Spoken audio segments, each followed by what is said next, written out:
John and Brian out here looking at a pollinator blend planted this spring, overlooking a really busy interstate in Wisconsin here in eastern part of the state. And there's about 50 acres that were planted on this project out here. It's for nature, and there's also walking paths and that for members and that as well. And just a little food for thought. So I always say to people, don't look at your pollinators the first year. And again, of course, I'm looking at it here now and we're sharing content.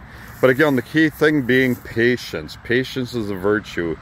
What in nature, growth habits, what's supposed to last the longest takes the longest to establish. And initially you're trying to make roots.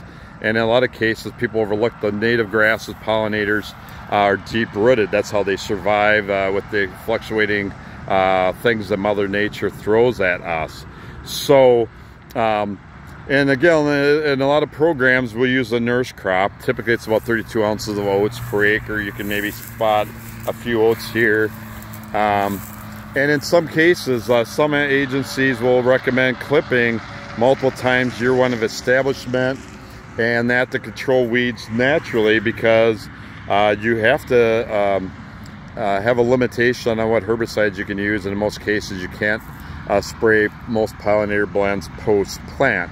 So anyway, this picture, there's a lot of acres out here. As I said, a good 50-acre project. You got terrain. They've actually put in staggered some trees out here in spots. There's different water erosion holding areas that we're gonna share a little bit later. There's some forages in here that'll tend to do well year one, like Rudbeckia that you might spot out here. And so even though some people might be looking at this now and thinking, hey, where's all the different colors and the diversity?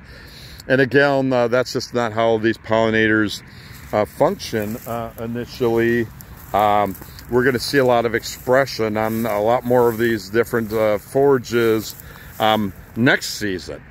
And so stay tuned. We'll share other pictures in different areas out here. We'll share content moving forward in the future. And I love pollinators. I want more people to think about pollinators for all the benefits: erosion, sustainability, birds, bees, wildlife, and that. And so just a little visual here, end of September in eastern Wisconsin.